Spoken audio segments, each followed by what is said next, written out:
Jeremy Clarkson has once again voiced his frustration with the state of British agriculture, and this time, his target is none other than Prime Minister Sir Keir Starmer. In a blistering column for the Sunday Times, the former Top Gear presenter described the Labour leader as the biggest issue currently facing UK farmers, criticising his lack of understanding of rural life.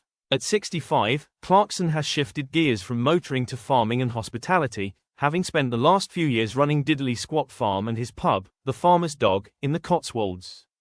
But behind the scenes, it's been far from idyllic. Despite the beauty of the English countryside, Clarkson says it's become extremely difficult to operate both a farm and a farm-to-fork business, blaming both bureaucracy and political leadership for the mounting challenges.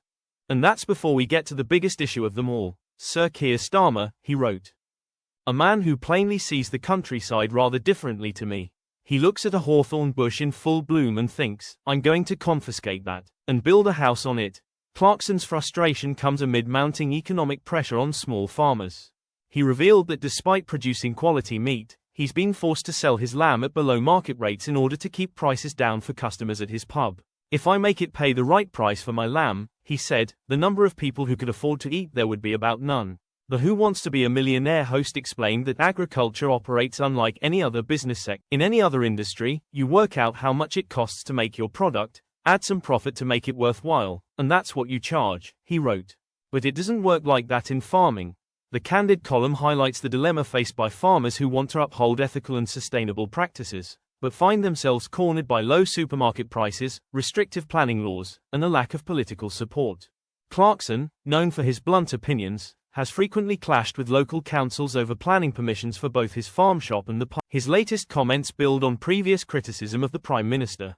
In a column for The Sun, Clarkson mocked Starmer's leadership by comparing him to Neville Chamberlain. Can you imagine what would have happened if Chamberlain had said Britain was in danger, but we'd only be ready for war by 1975, he wrote.